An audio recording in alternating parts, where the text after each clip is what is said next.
Thank you for tuning in today. Today's conversation, I want to focus on an iconic place for our people. Enjoy the conversation by commenting below. Feel free to share stories or thoughts. Today, I'm talking about Macarthur Park. The reason is, if you walk through Macarthur Park today, you definitely will pass by multiple street vendors, families, elders hanging out at the park. And also notice monuments that you wouldn't have the slightest clue about their significance or history. And especially if you're an outsider, a transplant, or a non-Latino, and you definitely would not know about the current history of this place if you've learned about it through social media influencers who give you, this kind of textbook style, shallow type of history about this place. The ones that talk about like Macarthur Park in the 20s, they talk about beautiful architecture in the area, the restoration of the lake or the crime waves of the past. And then like suddenly the narrative jumps straight to the park, became dangerous in the 80s, but now it's better. Funny how they skip over exactly why it became a place of struggle.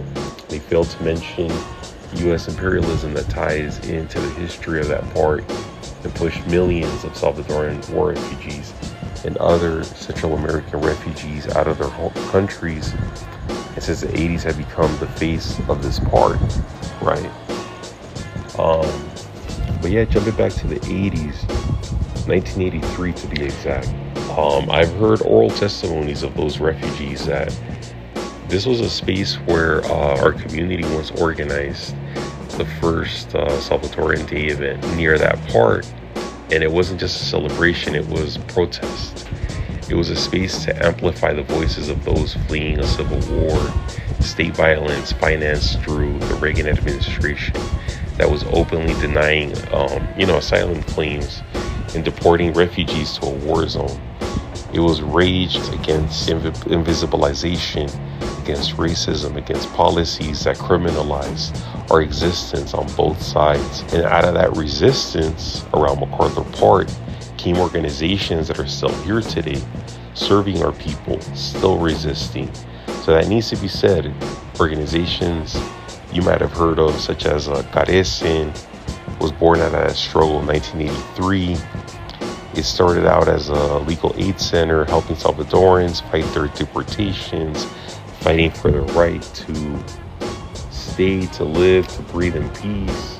They won major victories like Orantes Hernandez versus Mies that ensured detained Salvadorans had the right to legal counsel.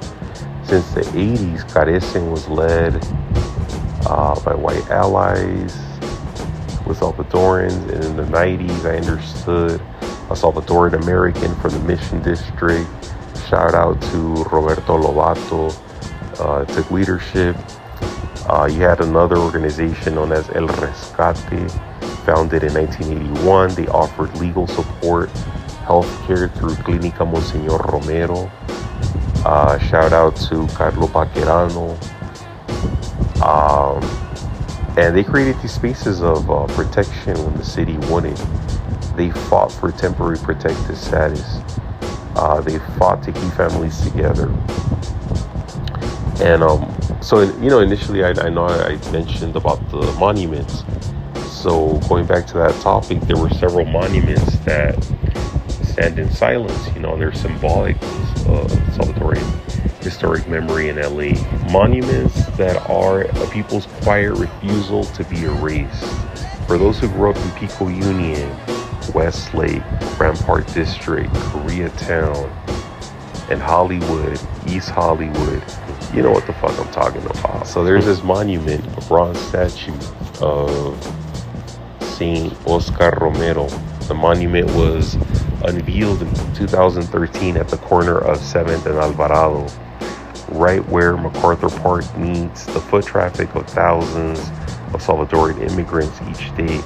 To outsiders, it might seem like any other statue, but to us, Salvadorans, especially the children of war and exile, this figure holds profound value to us. So this park basically has become the heart of the Salvadoran diaspora in LA. This is a place where many refugees gather to grieve, to find one another, to find family members, people from their hometowns to reconnect with in a foreign country. Um, Basically it became, our refuge, so to say. And not far from the statue, on the other side of the park, is another monument less known, um, by a sculpture named Dagoberto Reyes. And my best way to describe his work is it stands like a 15 by 7 foot wall and honors the Salvadoran refugees who arrived in the 80s. And among those, estimated 75,000 Salvadorans who died during the 12-year Civil War. And his work is titled ¿Por qué emigramos?, or Why We Immigrate. And there's a time capsule that lies underneath the monument that supposedly contains letters, photos, cassette tapes, and fragments of everyday life from Salvadoran refugees at the time. And it is supposed to be dug out and exposed in 2093 for future generations to reconnect with their history. Dagoberto Reyes, his sculpture, speaks to something deeper than just art. It speaks to the longing for permanence in a country that often treated Salvadorans as disposable, temporary, less than. It is a love letter to the future from people who feared being forgotten. A reminder that our stories matter even if the city around us does not acknowledge us. Both those monuments stand as silent witnesses to how Macarthur Park transformed into Little Central America in LA. In the 1980s, waves of Salvadoran refugees fleeing unspeakable violence found refuge in this area.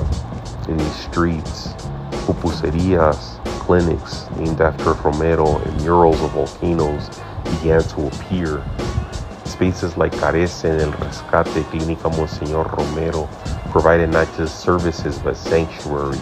Slowly, this corner of Los Angeles became a place where our displaced communities could carve out spaces and throughout their trauma begin to rebuild their lives. But for all this history, these markers of Salvadoran presence remain largely invisible to those outside the community.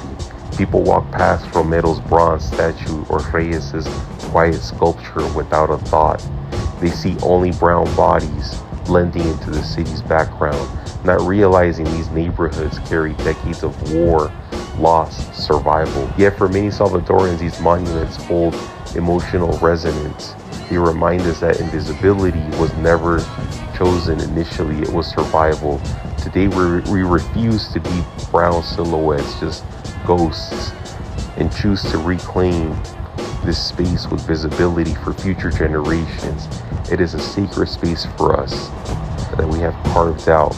So next time you walk past through Macarthur Park, take a minute, look closer. Examine these monuments that I just mentioned. They're not just art. They are survival etched in metal and stone. They are silent proof that in this city of gentrification, Salvadorans carved out a space where they would not be erased, where they remain visible, proud, and resilient. That's who we are.